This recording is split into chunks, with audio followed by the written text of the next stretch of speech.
Cambiamos de tema. Preocupación existe por el aumento de casos de influenza en el país. En solo 3 meses se superan los casos de los últimos 2 años. Para hablar del tema y otros de la contingencia nos acompaña la doctora Susan Bueno, académica de la Universidad Católica, investigadora del Instituto Milenio de Inmunología e Inmunoterapia. Doctora Bueno, bienvenida a Canal 24 Horas. Buenas tardes.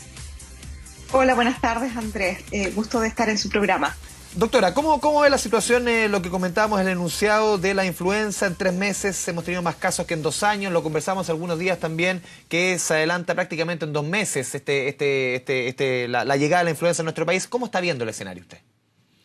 Sí, yo creo que es una situación bastante, yo diría, esperable desde el punto de vista de cuando se produce una situación post-pandemia, en donde tenemos un virus pandémico que ha estado predominando en el escenario epidemiológico de nuestro país por los últimos 2 años. Claramente esto ha modificado el patrón de comportamiento de los virus respiratorios tradicionales. Y de hecho, en los últimos 2 años prácticamente no había circulación de los virus clásicos como es influenza, virus sincicial, metaneumovirus, adenovirus, que son los clásicos que causan estos brotes epidemiológicos importantes en los inviernos, principalmente por esta, digamos, llegada masiva de SARS-CoV-2, que prácticamente ocupó el escenario epidemiológico en los últimos años. Sin embargo, frente a la situación actual, en donde hay un porcentaje de la población vacunada bastante importante y también estamos viendo una reducción de esta ola de la variante Omicron, claramente lo que está ocurriendo es que tanto la vacunación como la infección natural está produciendo una inmunidad en la población contra el virus SARS-CoV-2, pero esta inmunidad no es una inmunidad que se cruza para poder neutralizar también y poder prevenir los otros virus respiratorios. Y por lo tanto, esta población que ahora está inmunizada contra el coronavirus es susceptible a los otros virus respiratorios que van a empezar, por supuesto, a predominar. De alguna manera, una noticia tranquilizadora o quizás también de tenerla en cuenta es que el virus influenza tiene vacuna y por lo tanto la vacunación contra virus influenza es importante, tanto como la vacunación de virus SARS-CoV-2, comenzar a implementarla y esto va a prevenir que se produzcan también los casos más severos de esta enfermedad. Sí, vacunación que empezó esta semana, una noticia que es muy importante, ¿no? Correcto. Sí, doctora. Correcto, la vacunación, Sí. perdón Andrés, pero yo creo que es muy importante enfatizar, y también lo habíamos conversado anteriormente, de que las vacunas son específicas. Entonces una vacuna contra coronavirus no va a generar protección contra el virus influenza. Por lo tanto, es importante que, a pesar de que estemos vacunados con coronavirus, nos apliquemos cuando corresponda la vacuna de influenza. Sí, hoy día conversando en la mañana con el ministro París, nos contaba, doctora, que se está trabajando justamente en Sinovac en una vacuna que sirva tanto para la influenza como para el COVID, ¿no? Correcto. Y eso es muy importante también recordarlo, de que actualmente las vacunas que se usan, sobre todo en los programas de vacunación para los niños, se contemplan vacunas combinadas o que se denominan polivalentes. Es decir, en una sola inyección se realiza la inmunización contra 3 virus en muchos casos, por ejemplo la tresvírica y vacunas que combinan varios elementos que nos permiten tener inmunidad al mismo tiempo contra varios patógenos. Y dado que el coronavirus, lo que se espera por ser un virus respiratorio es que tenga en el futuro un escenario epidemiológico muy parecido a lo que es influenza, sería muy conveniente de que en una sola inyección se pudiese administrar la vacuna tanto para coronavirus como para influenza. Pero para poder formular esta vacuna es necesario poder, por supuesto, como todas las otras vacunas, como lo hemos visto, realizar los estudios preclínicos de seguridad y estudios clínicos que demuestren que esta vacuna combinada ahora sigue siendo segura e inmunogénica contra estas dos enfermedades. Sí, doctora, ¿cuál es la población que sí o sí tiene que vacunarse contra la influenza? También ahí el escenario es distinto, no solamente las vacunas, hay una vacuna para la influenza, otra para el COVID, sino que el escenario en cuanto a población de riesgo también es distinto.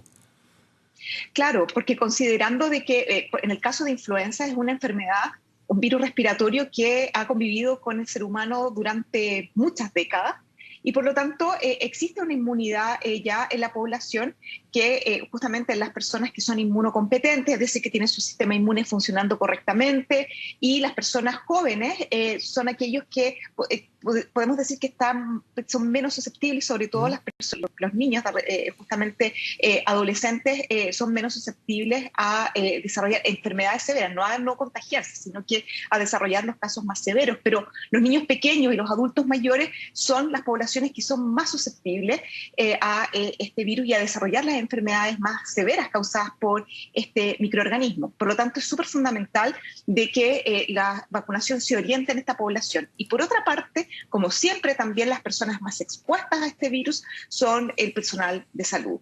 Y por lo tanto, siempre las vacunas contra influenza están orientadas y priorizadas principalmente entre niños pequeños, adultos mayores y personal de salud. Pero claramente el hecho de que personas que posiblemente pueden contagiarse, no desarrollar una enfermedad tan severa, pero pueden contagiar y transmitir a otras personas, es importante también que se vacunen para justamente reducir esta potencial transmisión del microorganismo en las poblaciones más susceptibles, y así protegemos, no solamente nos protegemos nosotros, sino a todos los que nos rodean, que nunca sabemos qué nivel de susceptibilidad pueden tener. Sí, doctora, a ver, una persona, por ejemplo, que haya tenido COVID, que haya tenido un cuadro complejo, que obviamente, y hemos visto en muchos casos que cuesta a las personas que se recuperen al 100%, es necesario, y quizás no están estos grupos de riesgo, es necesario que se vacune contra la influenza. Quizás haber pasado por ese tránsito con el COVID lo deja más frágil, se lo pregunto desde la absoluta ignorancia, para un cuadro de influenza, por ejemplo. No, esa es una pregunta muy interesante, porque primero que todo justamente conocemos poco de este virus aún, del coronavirus, y no tenemos todavía a ciencia cierta la información de qué tan susceptible podemos quedar después de una enfermedad severa o de, por ejemplo, los casos de COVID prolongado, que es toda una materia de investigación porque es una manifestación nueva de una infección viral que no se había visto antes tan intensamente en otras infecciones respiratorias. Y justamente conocer cuál es la razón por qué una persona desarrolla un cuadro más severo que otro es una, digamos, de alguna manera una investigación más personalizada, que es importante tenerla en consideración al minuto de prevenir el desarrollo de otras enfermedades infecciosas. Por lo tanto, es muy recomendable que aquellas personas que hayan desarrollado estos cuadros más severos puedan consultar con su médico tratante, porque puede ser no necesariamente el tipo de virus que uno contrajo, sino su condición basal. Y posiblemente hay algunas condiciones que nos pueden hacer más susceptibles a infecciones respiratorias o infecciones virales, que muchas veces uno no conoce porque solamente se manifiestan cuando uno se enfrenta al microorganismo que está causando la enfermedad. De todas maneras, es muy importante consultarlo cada persona individualmente con su médico tratante, pero es una materia de investigación que yo creo que en los próximos años vamos a tener muchos más casos y mucha más investigación al respecto para poder dar recomendaciones más generales a la población. Sí, doctora, también en el tema de la vacuna contra la influenza, el año pasado, lo conversamos otras veces, que las personas que se iban a vacunar contra el COVID tenían que esperar cierta cantidad de días para vacunarse contra la influenza. Estamos hablando en este escenario porque el año pasado era la primera y segunda dosis. En este caso, que es una vacuna de refuerzo, ¿se debe esperar lo mismo que en el caso de la influenza? Eran 14 días, si no me equivoco. Sí, son 14 días y es como una recomendación general justamente por el hecho de que todavía hay, dentro de la pandemia y de la vacunación, llevamos menos de 2 años aplicando vacunas a la población general. Y por lo tanto lo que se espera y se anticipa de que justamente estas vacunas eventualmente se puedan entregar de manera conjunta, sin ninguna complicación. Pero como yo mencionaba anteriormente, las respuestas inmunes contra cada una de las vacunas son independientes. Es decir, una vacuna contra coronavirus va a generar el desarrollo de una respuesta inmune específica contra coronavirus y la de influenza específica contra influenza. Entonces aún necesitamos más antecedentes para demostrar de que si estas vacunas se dan en un mismo periodo, en un periodo demasiado cercano, no hay interferencias entre ellas o entre las respuestas inmunes que se están desarrollando de una vacuna respecto a la otra. En general, eso no es digamos, no es un aspecto muy descrito, y como decía anteriormente, se ha demostrado y se administran muchas vacunas combinadas, pero mientras no exista suficiente información y suficiente investigación, es mejor tener esta precaución de dejar un tiempo, digamos, entre que una vacuna y otra, porque en general la respuesta inmune, cuando se inicia específicamente la respuesta inmune celular, no es automática, sino que necesita un tiempo para poder desarrollarse y poder consolidarse apropiadamente. Sí, doctora, ¿cuál es la información que maneja usted respecto al virus sincicial? Otro virus que, sobre todo los que tenemos hijos más chiquititos, esta época sí que nos preocupa. También se va a adelantar, el año pasado se retrasó, llegó en agosto, septiembre, normalmente llega mucho más a mitad de año. ¿Debiese ocurrir lo mismo que con la influenza, con el sincicial, que no tiene vacuna?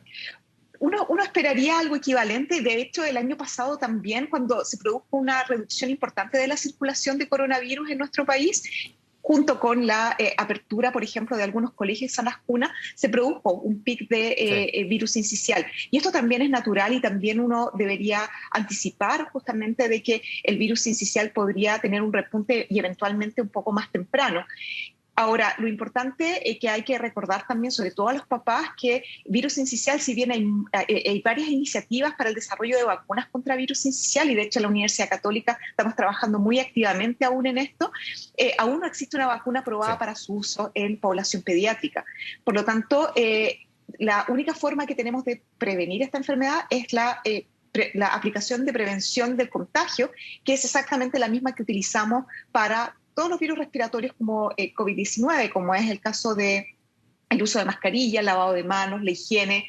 Así que eso es importante seguir aplicándolo. Yo creo que mi opinión personal es que estas medidas que vinieron para quedarse prácticamente con coronavirus, el uso de mascarilla, el distanciamiento social y conocer un poco cómo es el comportamiento de los virus respiratorios, qué necesitan para poder transmitirse de persona a persona, nos puede ayudar no solamente a prevenir coronavirus, sino que todos los virus respiratorios que pueden producir enfermedades muy severas, sobre todo en los niños pequeños, cuando hablamos de virus sincicial, que es bastante complejo. Sí, por último, doctora, en el escenario del COVID-19, los números que conocimos hoy día, que hemos conocido las últimas jornadas, usted decía, es necesario mantener muchas de las medidas y que permanezcan por el tiempo. Está la discusión hace algunos días sobre el uso de mascarilla. A ver, niños menores de 5 años, el protocolo, obviamente, el Ministerio de Educación da la posibilidad de que los niños no tengan que usar obligatoriamente la mascarilla, incluso recomendación de la OMS. Pero se ha instalado esa recomendación o esa discusión de 5 años para arriba en la educación básica, algunos incluso tienen educación media, dejar el uso de mascarilla en los colegios. ¿Cómo lo ve usted en este escenario? Bueno, yo creo que también los casos o las situaciones que han ocurrido en otros países que justamente han dejado la mascarilla, incluso con un porcentaje de la población altamente vacunado, no han sido recomendables. Creo que Dinamarca, ¿no? Dinamarca y también en Israel, cuando había un porcentaje sobre el 60% de la población y una reducción importante de la circulación viral, se comenzó a dejar el uso de mascarilla en ambientes abiertos, incluso en ambientes cerrados. Y justamente el problema que tiene coronavirus es que aún existe la posibilidad de que sigan apareciendo variantes que pueden ser mucho más transmisibles y resistentes a la inmunidad inducida por la infección natural o por las vacunas. Por lo tanto, es importante que mientras no tengamos una reducción sostenida en el tiempo a nivel global de coronavirus, es importante seguir manteniendo el uso de mascarillas. Si bien la ventilación es un elemento también muy importante, sobre todo ahora que empieza a reducirse la temperatura en nuestro país, es fundamental, sobre todo en transporte público, espacios cerrados, tratar de mantener el uso de mascarilla. Por último, doctora, la próxima variante, muchos sostienen que podría ser esta famosa Omicron 2. O B2, claro. Creo que se llama por ahí. Hoy día el ministro de París decía hay 22 casos más o menos detectados en nuestro país. ¿Usted maneja mayor información respecto a cuáles son las características de esta variante respecto a la que conocemos ahora? ¿Cómo está viendo usted la evolución en nuestro país? También estamos bastante expectantes en términos de la información que puede ocurrir en otros países en donde ya la ola de Omicron 1 se ha reducido significativamente, porque hay antecedentes que muestran que efectivamente la inmunidad inducida por la infección natural con Omicron 1 sería efectiva para Omicron 2, pero no tenemos antecedentes de cuánto tiempo va a durar esta inmunidad y si eventualmente cuando empiece a decrecer este nivel de inmunidad inducida por esta variante, se van a empezar a producir más casos de Omicron 2. Por eso hay que seguir muy atentos al respecto. Pero hasta el minuto, en otros países en donde ya esta ola se ha reducido, no se han reportado rebrotes, por ejemplo, de Omicron 2.